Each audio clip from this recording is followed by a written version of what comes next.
Hello, everyone. My name's Rach. I'm a very grateful, recovered alcoholic and addict, and very happy and blessed to be here with you Friday evening in the UK, studying, reading the big book together. Welcome to all of those. Hi, so great to see you. Welcome to everybody who hasn't been before, and welcome back to all those that have just been coming. So we're this far along in the book. We're on page 144. We're into employers. So the guy we are talking about who wrote this chapter, oh, can you see that? Is Hank Parkhurst, Henry G. Parkhurst. And he was a real fundamental part of early AA. He ended up getting a resentment. He ended up drinking again, and his name kind of got snuffed out a little bit, unfortunately. But without him, we might not have been able to, we might not be here. The book might not have been written. They might not have been able to raise the funds. Who knows? So he was a very, we'll just do a little overview of what we've read up to page 44. So Hank was the kind of entrepreneur, the person pushing the book along. He was the salesperson. He worked for Standard Oil, and he employed hundreds and hundreds of men, managing assistant.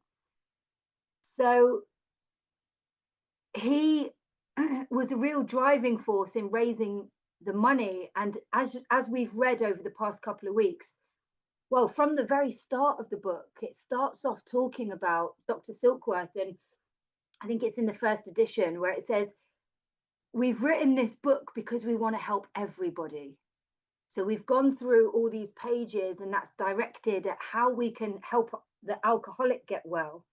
And then we've gone through, excuse me, to wives, the family afterwards, and to employers. And if you think about even just us on this meeting now, the people that we've impacted with our alcoholism and addiction.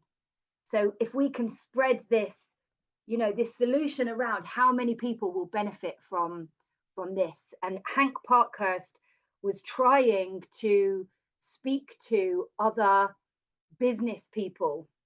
And the way he went about that in the early bit of To Employers was to kind of talk about his experience of having these brilliant salespeople that worked for him that ended up killing themselves because of alcoholism. 3 different deaths. One jumped out of the window, one put a shotgun in his mouth, and the other one hanged himself. So that was a real tug on the heartstrings of this is impacting business life. But then it takes a turn, and he starts talking about, how much money you're going to save as an employer. And aren't these people brilliant when they are sober? And he talks about alcoholism being an illness, because Hank Parkhurst was the employer who turned out to be the alcoholic. So he can relate, but he's failed in a couple of his, he tried to talk to the banking guy, and the guy was just like, no, he's going to be fired. The people don't understand, do they, about alcoholism? A lot of people don't understand. And, sometimes I like to remember myself that actually it's hard enough for the alcoholic or addict to understand my own illness. So expecting somebody who can't identify, can't relate. And that's why, again, driving people back to this book, this solution, can help all of those people around us. So he talks a little bit about if you've got an employee who's just who's not really serious, what was that word? Thinks he's fooling you. If he temporizes, I'm just looking on page 42. So avoid making a decision. If he's not really committed to getting well, it says in this chapter, you're probably better off getting rid of him.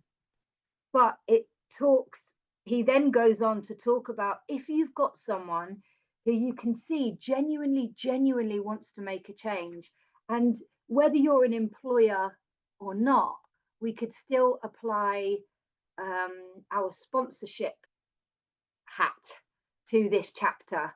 If we've got a sponsee who really wants to do this thing, then you know, this is the guidance that they're going to give us. So we're on page 144, and we're near the bottom of the page.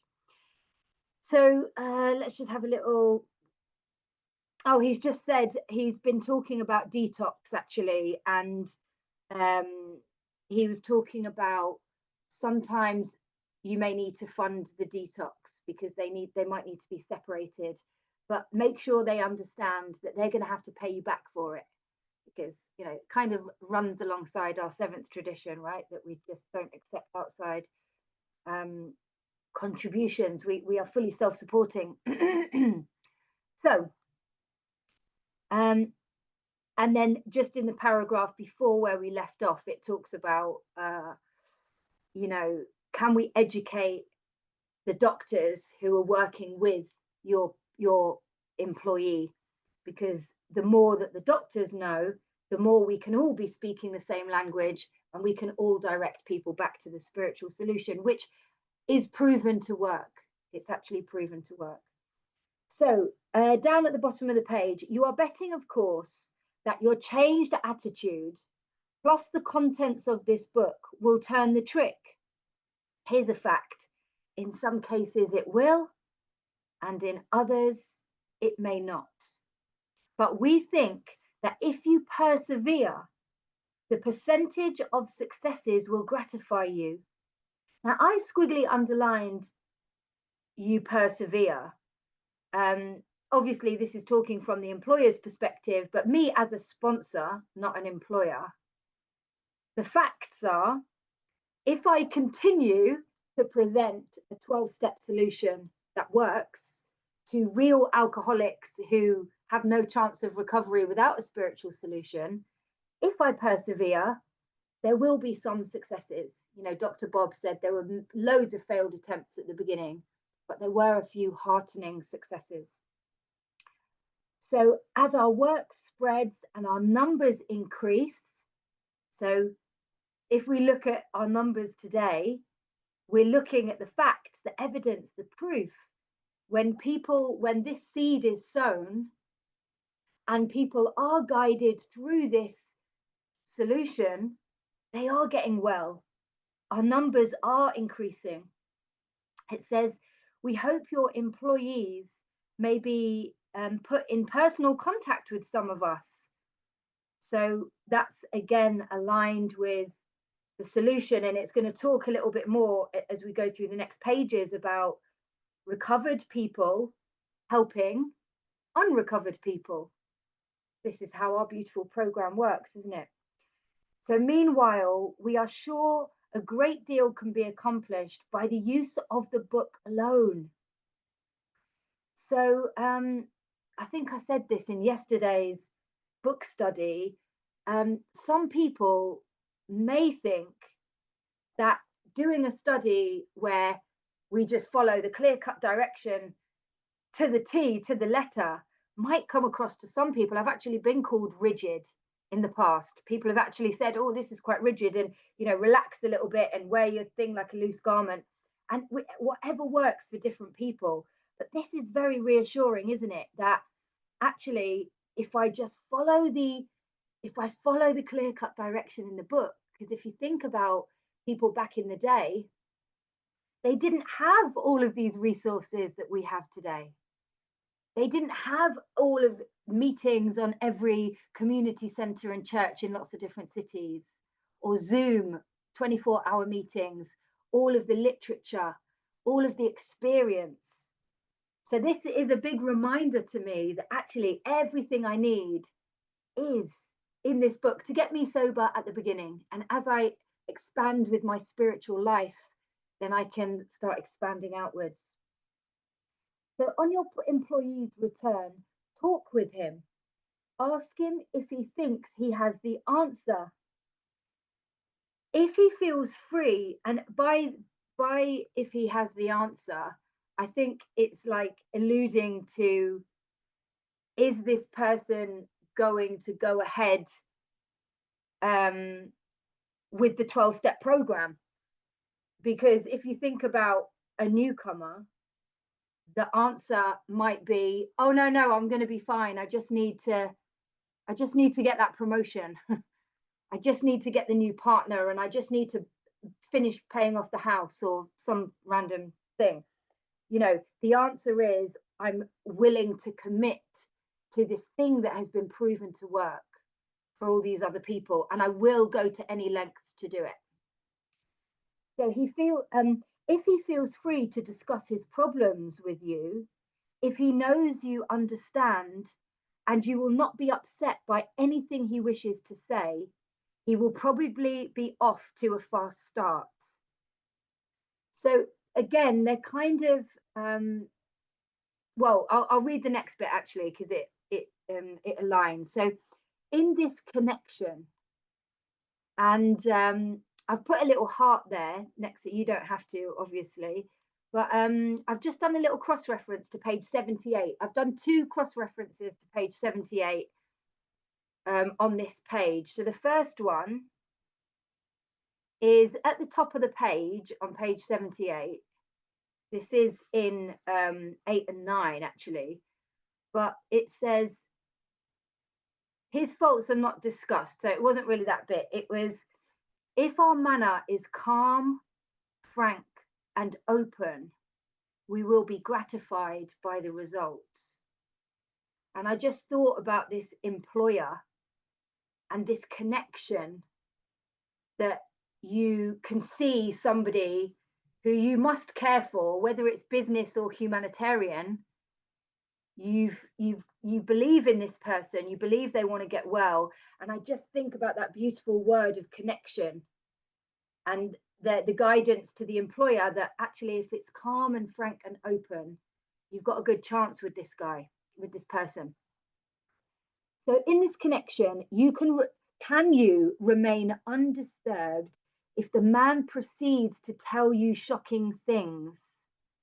I've done another cross-reference actually to page 140 here. What did I do? Oh yeah. So on page 140, at the last paragraph, I've put 145 next to it. It says, your man has probably been trying to conceal a number of scrapes, perhaps pretty messy ones. They may be disgusting. And it carries on. And I just think about the horror and the shame and the lying, and, you know, just that deception, and trying to put the different masks on, you know, when you're at work, and it's saying to the employer, this is like real, isn't it? The employer, this employee has been trying to cover these scrapes up. There's no way that our consequences are getting worse, right?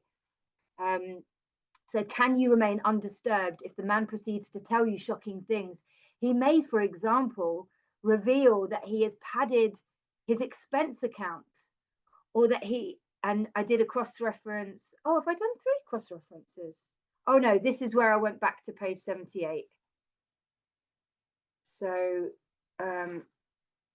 let's just, it's the bit in the amends process, 78, where it talks about perhaps, oh, it's at the bottom of the page on 78, and it says, maybe it's only a petty offence, such as padding the expense account. Most of us have done that sort of thing, which is quite presumptuous, but maybe quite accurate. I wouldn't be able to say, but here again, that kind of link of, these are the things we do. You know, we're employed. Maybe we're not, you know, being our best selves at work. I've actually done this myself. You know, this was years and years ago, but stolen from work. You know, and it's like biting the hand that feeds you, just because it's like, oh, they don't need it. They've got loads, and it's like, it's stealing. I didn't even see it like that before, but it's so wrong. So we get to make these amends, don't we? So reveal that he has padded his expense account or that he has planned to take your best customers away from you. In fact, he may say almost anything if, that all important word, if he has accepted our solution. I've squiggly underlined that. This is like, you know, step one and loads of preceding steps, but like, I know that I'm an alcoholic or addict. I know that I need help and I am willing to go to any lengths to get it. So accepted our solution, which, as you know, demands rigorous honesty. So that's just highlighted. I've also done a cross-reference here. So in this study and the other one I do, if you want to join me in the cross-references, I've got 58 with a little asterisk. My asterisk means that's my first point of reference. So when I go to page 58, I'll have 145, but I won't have the asterisks. So I won't go from page 58 to there. But does that make sense? If it doesn't, always reach out to me. So yeah, so, and the reason I did page 58 is because it's that beautiful powerhouse of Rarely Have We Seen a Person Fail, chapter 5, and it's got honesty in 3 different spots on that first paragraph. So this is what it takes for us to thoroughly follow this path. We can't have secrets. It says, you know, most people owe money.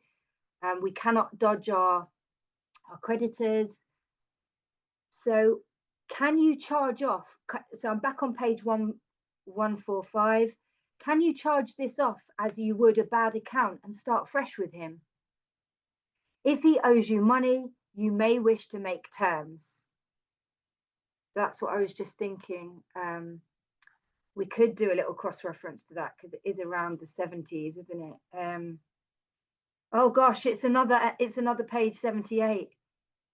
Just at the end of the 3rd paragraph, it says we must lose fear of creditors no matter how far we have to go, for we are liable to drink if we are afraid to face them.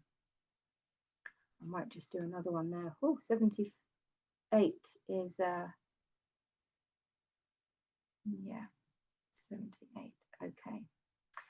So back on page 145, if he speaks of his own situation, you can undoubtedly make helpful suggestions. He can talk frankly with you so long as he does not bear business tales or criticize his associates. With this kind of employee, such an attitude will command undying loyalty. And I can't remember where it is, but just off the top of my head, it talks about in the family afterwards, or is it in we employ two employers? Oh, I can't remember where it is now, but it talks about the way somebody likes to work. It must be in this chapter. The way somebody likes to work, and you know, you will have a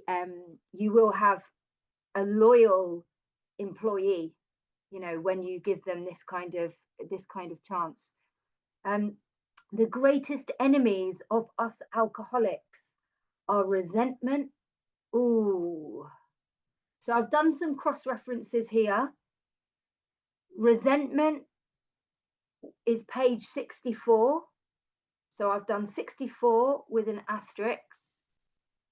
And that's where it says, you know, resentment is the #1 offender. From it stem all forms of spiritual disease. It's the last paragraph. For we have not only been mentally and physically ill, we have been spiritually sick. Thank you, Tommy. Hi, Cheryl Ann. So we've done a cross-reference on 64 to resentment.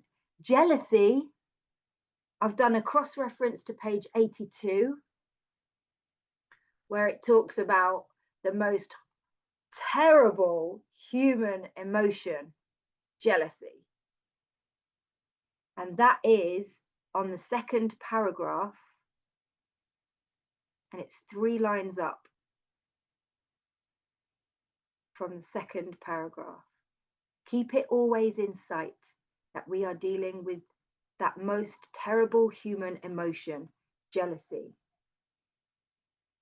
Envy, so I'm back on page 145, envy, frustration, and fear.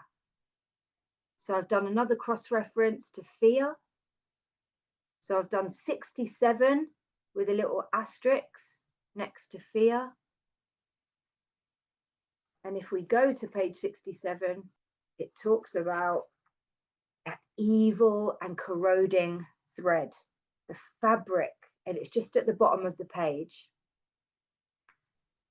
The fabric of our existence was shot through with it. So I love these threads of recovery where, again, here in Two Employers, it's reminding me that resentment, like it told me on page 64, it destroys more alcoholics than anything else. Jealousy was in the amends process, and that was about relationships and how they can heal or not, unearthing old affairs. And fear, that evil corroding thread. So we'll just continue reading. Wherever men are gathered together in business, there will be rivalries, and arising out of these, a certain amount of office politics. Sometimes we alcoholics have an idea that people are trying to pull us down. Oof, I might put a question mark after that. Can anyone relate to that? Having an idea that someone is trying to pull us down. And it goes on to say, often, and I've thick underlined that often, this is not so at all. There's another brilliant place which I go back to so often in the book, when for myself and for when sponsees are talking about resentments and spot checks on page 66. So I've done 66 with a little asterisk.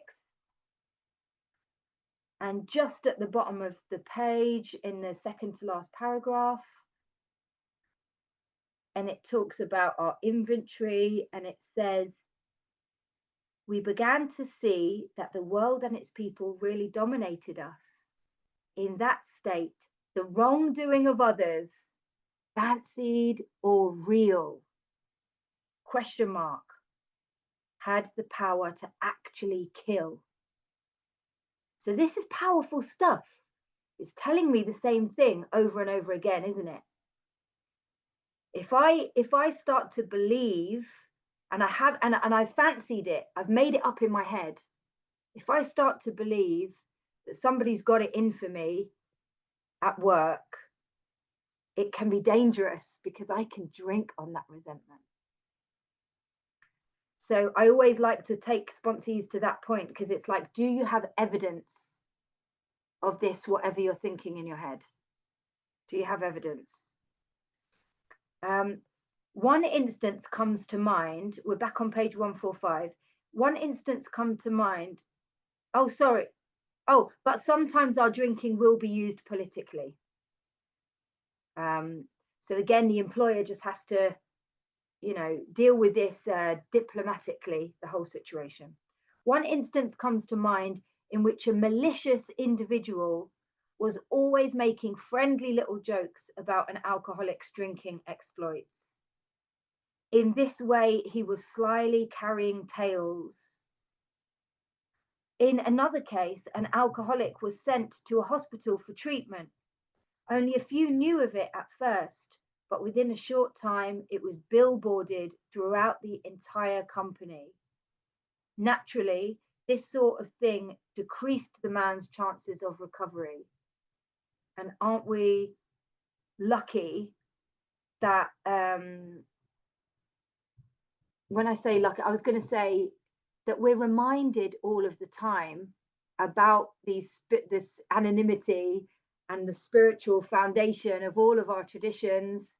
And we have our yellow card, and it's said in most meetings, isn't it? Who you see here, what you hear here, when you leave here, let it stay here. Because gossip is really damaging. And obviously they're talking about the employee who might not be surrounded by other employers, I mean alcoholics, but we are lucky that we're being taught how to live in the world, aren't we? And how damaging. And where is it? Is it in it's in, I've just read it actually today. It's in The Family Afterwards.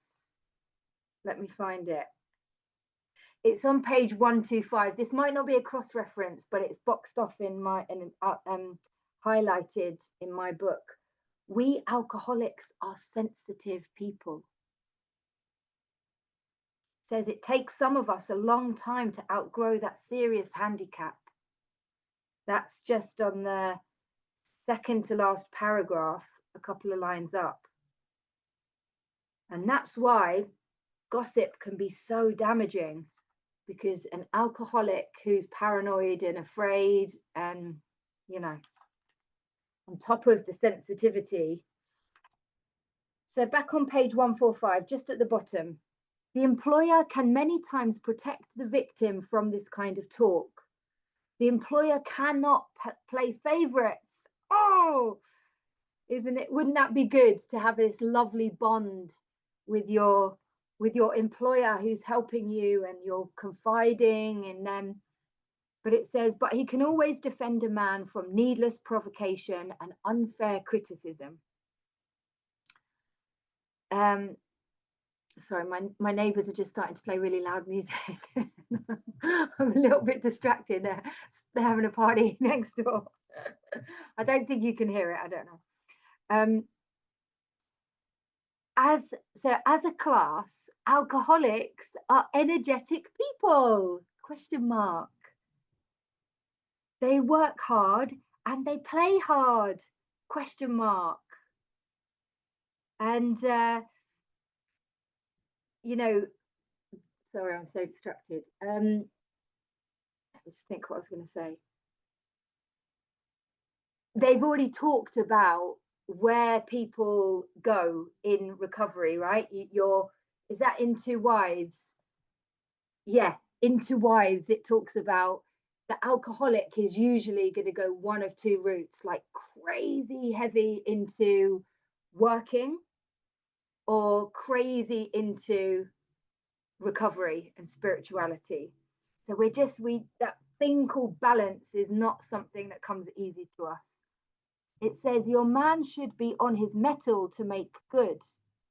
So I had to look that up. I had to find out what that means. Spirit and resilience, a person's ability to cope well with difficulties. So they're on their best. Your man should be on his mettle, like spirit and resilience to make good. Good working attitude, good work ethics. Being somewhat weakened and faced with physical and mental readjustment to a life which knows no alcohol, he may overdo. Which I think is, and I've put a big question mark. Oh, I've got a little note in here actually. It's not to wives, it's to the family afterwards. Okay, I thought it was into it. So it's in the family afterwards, where they talk about going one of two ways, towards the money or towards spirituality. I've also squiggly underlined where it says physical and mental, because the whole way through the book from the beginning, it's reminding me mind and body, mind and body, mind and body. You may have to curb his desire to work 16 hours a day. Oh, I might put a question mark in there. Can you relate to that? You may need to encourage him to play once in a while. I might even put a question mark in there. You know, for us to ask ourselves, do we work, or, you know, that lack of balance. He may wish to do a lot for other alcoholics, and something of the sort may come up during business hours. A reasonable amount of latitude will be helpful. So latitude meaning freedom to behave, act, or think in the way you want. So a little bit of space, a little bit of trust, a little bit of freedom. A little bit of freedom. A reasonable amount of latitude will be helpful. This work is necessary to maintain his sobriety. So again, the employer is going to have to make these allowances if, like the wife or the husband, like the family, because to stay well, we have to. This is a common thread all the way from the second edition. It says work with other alcoholics. Intensive work with alcoholics is vital to permanent recovery. So after your man has gone along without drinking for a few months, I've squiggly underlined for a few months. That is a time reference to how quickly people used to get people through the work. I did a little pioneers workshop, and it was how they used to take people through, apparently, this workshop, and it was really helpful, actually. And if anybody wants me to send them, I've printed it out so that I can take people to different stages of the book, different places in the book, and it means that I could take someone through 1 to 3 in about an hour and a half. So and I've put start here and there. So if anyone's interested in that, just message me. Yeah, text me and I'll ping it over to you. So after your man has gone along without drinking for a few months, you may be able to make use of his services with other employees who are giving you the alcoholic runaround, provided, of course, they are willing to have a third party in the picture.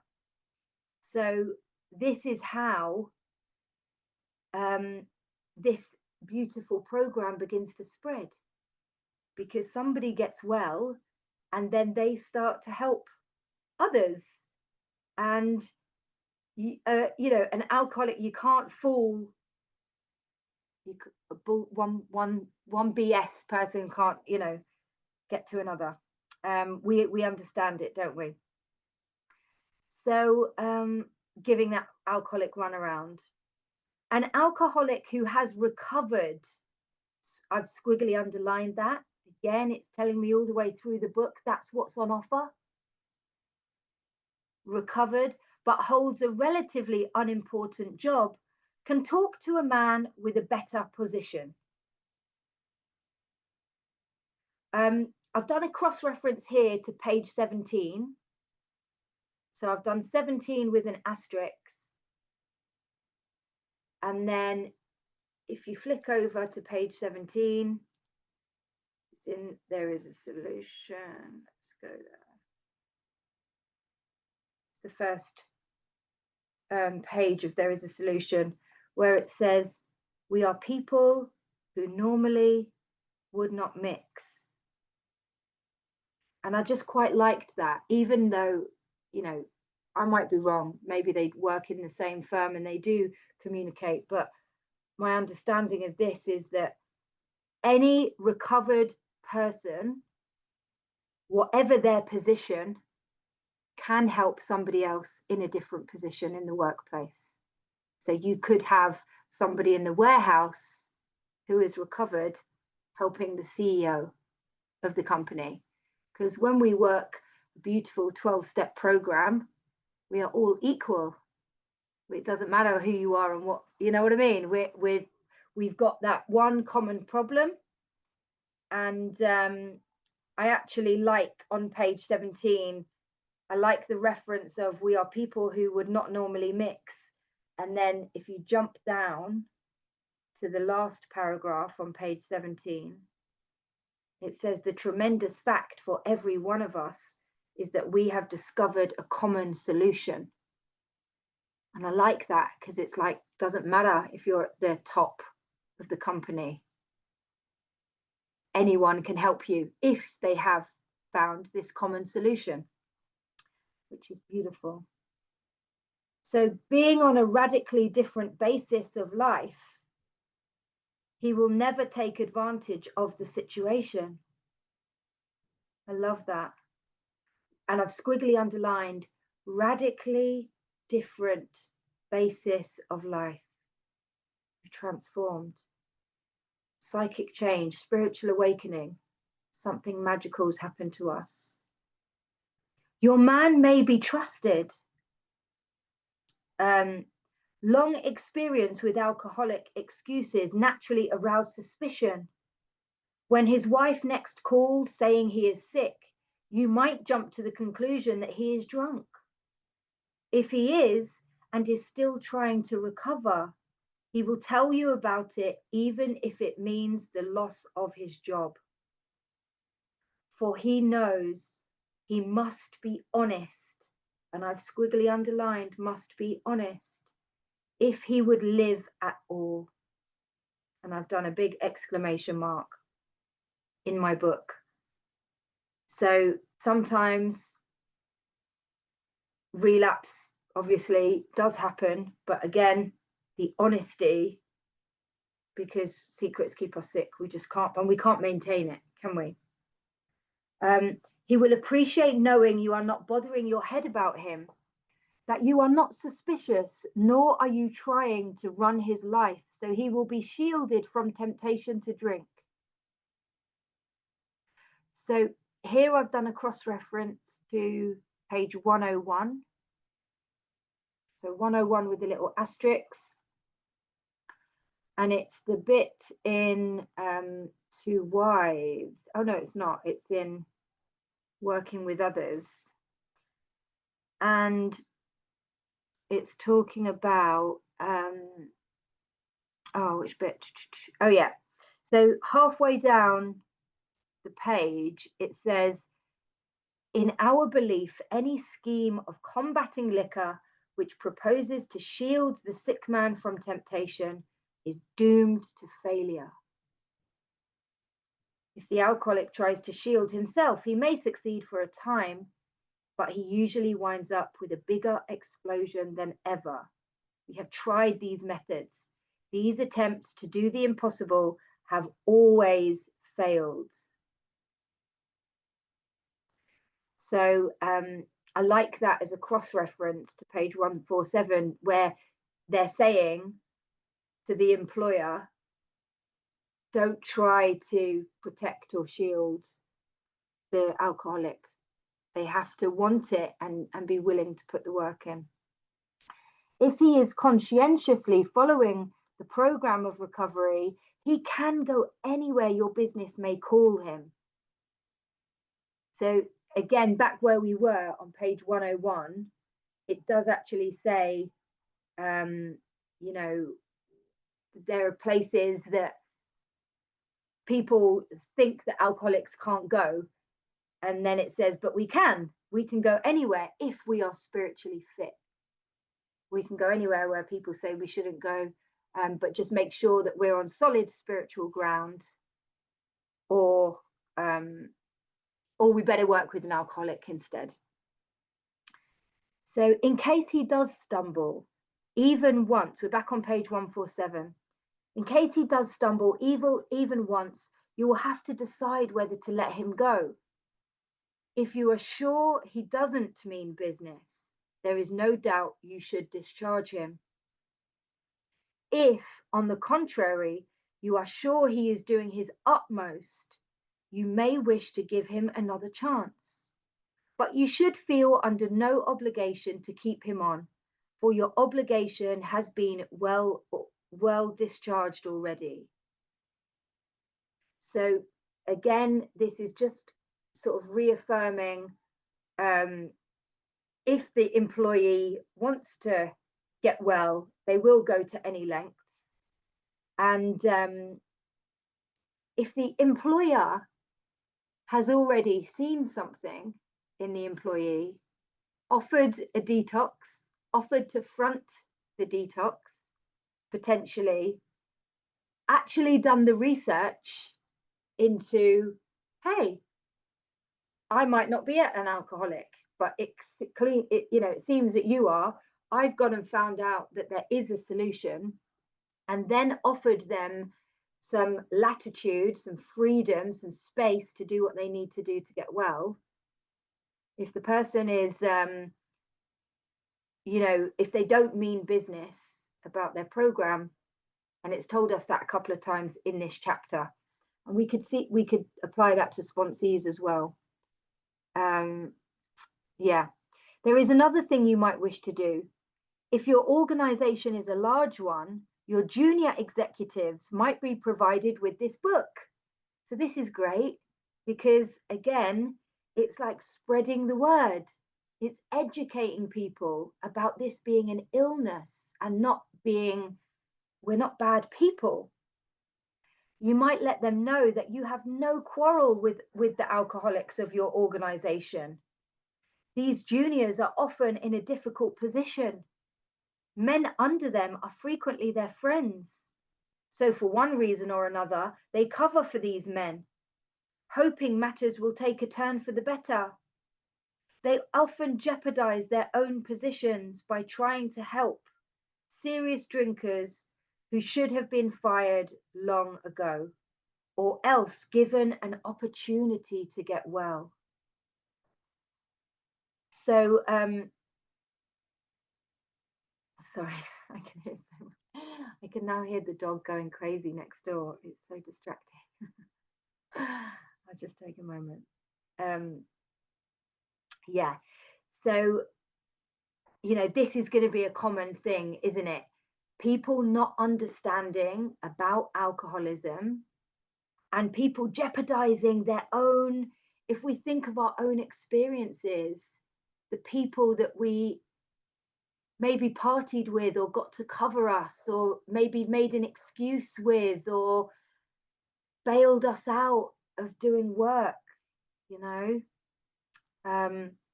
after reading this book, I might squiggly underline reading this book, because again, there's 4 places in this book where it says read this book, and I love it. So after reading this book, a junior executive can go to such a man and say approximately this: look here, Ed, do you want to stop drinking or not?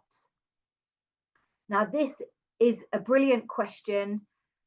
I haven't yet got round to doing all of these handouts that I want to do, but throughout the whole book, Bill Wilson, I know Bill didn't write this, he edited it a lot, but the whole way through the book, in one way or another, they say to us, do you want this or not? So this is like really frank. Frank means open and honest conversation. Do you want to stop drinking or not? You put me on the spot every time you get drunk. It isn't fair to me or to the firm. I have been learning something about alcoholism. Woohoo! Thank you. I was going to say Ed, it's not Ed, is it? Thank you, manager, Ed's manager. If you are an alcoholic, you are a mighty sick man. You act like one. The firm wants to help you get over it. And if you are interested, there is a way out. Beautiful. There is a way out. And that, a way out. They wanted to call this book that. But when they looked into it, I can't remember. I'm pretty sure there was I seem to remember there was 11 or 12. Someone on this book study might know the actual amount of books called The Way Out, and that's why they didn't call it this book that. But how beautiful. There is a way out. If you take it, your past will be forgotten, and the fact that you went away for treatment will not be mentioned. But if you cannot, and I like this bit, or will not, there's lots of places in this book where it says cannot or will not. I haven't got the cross references here, but I will get it at another stage, because there are loads of cannot or will not stop drinking. I think you ought to resign. So again, what we're doing with these 3 chapters is we're uncovering the illness. We're not brushing it under the carpet anymore. We're actually facing what the problem is and what the solution is.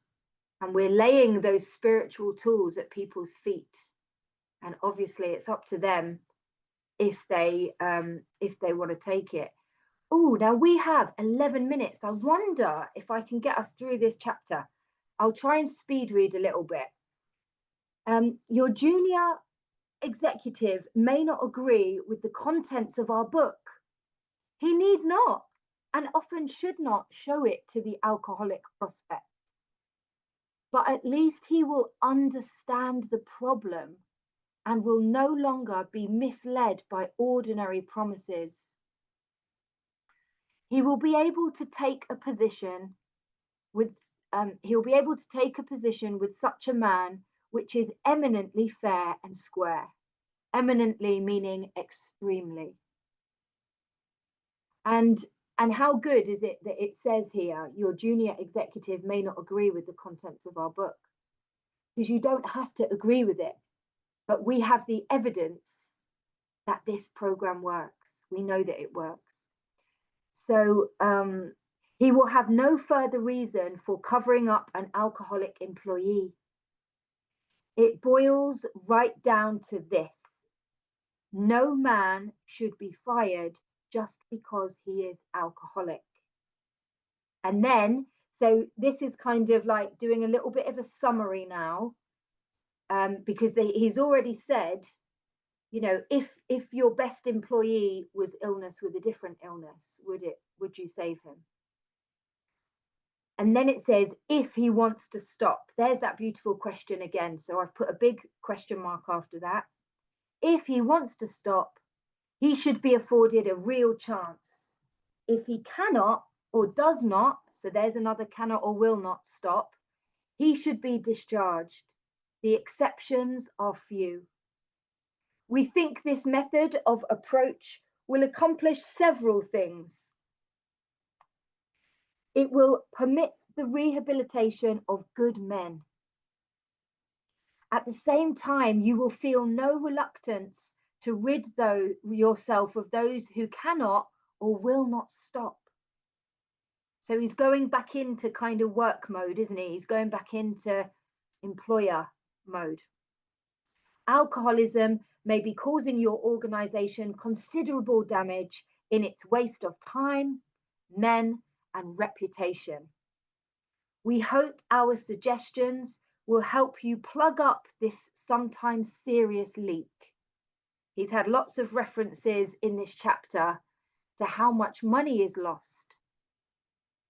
And let's be honest, all of our sickness, all of our not working to our best ability, being sluggish, maybe lying, cheating, padding the expense account, all of these things. We think we are so sensible when we urge that you stop this waste and give your worthwhile man a chance. And by worthwhile, I think he means the people who are willing to, the people who want this, because they have a chance at succeeding. The other day, an approach was made to the vice president of a large industrial concern. He remarked, "I'm mighty glad you fellows got over your drinking, but the policy of this company is not to interfere with the habits of our employees. If a man drinks so much that his job suffers, we fire him. We don't see how you can be of any help to us, for as you see, we don't have any alcoholic problem." Wow. Wow. Well, imagine these big companies. The employers may not know the truth because there is still such a stigma around alcoholism and drug addiction. But it's pretty likely that there are going to be people suffering with our illness. And also, he also referred back in this chapter to how much it costs to train someone up. So you might be saying, oh, well, look, we don't want to get involved in their habits. We'll just fire them. But then you do have to train other people up, and that takes time and money, doesn't it? This same company spends millions for research every year. Their cost of production is figured to a fine decimal point. They have recreational facilities, just showing how big the company is. There is company insurance. There is a real interest, both humanitarian and business, in the well-being of, there is a real interest, both humanitarian and business, in the well-being of employees. For alcoholism, well, they just don't believe they have it, which is quite delusional, insane, unrealistic, untrue. Perhaps this is a typical attitude. We who have collectively seen a great deal of business life, at least from the alcoholic angle, had to smile at this gentleman's sincere opinion. He might be shocked if he knew how much alcoholism is costing his organization a year. That company may harbor many actual or potential alcoholics. We believe that managers of large enterprises often have little idea how prevalent this problem is. Even if you feel your organization has no alcoholic problem, it might pay to take another look down the line. You may make some interesting discoveries. Of course, this chapter refers to alcoholics, sick people, deranged men. I haven't done a cross-reference here, but it's making me think of full flight from reality, outright mental defectives. It sounds pretty harsh, but if you think about the copious amounts of mind-altering substances that we've put in our bodies, the opportunities at work that we've squandered and not made the most of. What our friend, the vice president, had in mind was the habitual or whoopee drinker. So everyday drinker, and the whoopee like the party drinker. As to them, his policy is undoubtedly sound, but he did not distinguish between such people and the alcoholic. So I'm not going to jump back there, but if you want to put a little cross-reference to page 21, that's where I'm going to put a 21 and an asterisk, and you can jump there in your own time. I'm going to try and get us through this bit in the last few minutes. That's on page 21. It talks about the moderate drinker, the hard drinker, and the real alcoholic. So it is not to be expected that an alcoholic employee will receive a disproportionate amount of time and attention. He should not be made a favorite. And it says that again, doesn't it? That we can't be made favorites, even though that would be lovely. The right kind of man, the kind who recovers, will not want this sort of thing. Oh, they must be quite humble. He will not impose, far from it. He will work like the devil and thank you to his dying day. If anybody on this meeting has had that experience where they've had to push down these alcoholic secrets, and it makes for more drinking, and they're so scared of people finding out, and living with that terror, bewilderment, frustration, and despair, and then having the courage to put it out there and say, look, I am an alcoholic. I have done these things. How can I put this right? And the employer say, thank God you've told me. I want to support you in your work and I want to stick by you. I mean, that is going to have some kind of loyalty, isn't it? Some beautiful loyalty. So today I own a little company. There are 2 alcoholic employees who produce as much as 5 normal salesmen. But why not? They have a new attitude and they have been saved from a living death. I have enjoyed every moment spent in getting them straightened out. And it says, see Appendix 6. We shall be happy to hear from you if we can be of help. So our lovely Hank has obviously made his business smaller and gone and employed 2 alcoholics, because we stick together and we know we can trust each other in our newfound work ethics. So I hope that was okay that I kind of speed read through that last bit, because it means next week we are starting on chapter 11, A Vision for You. I'm going to press stop on the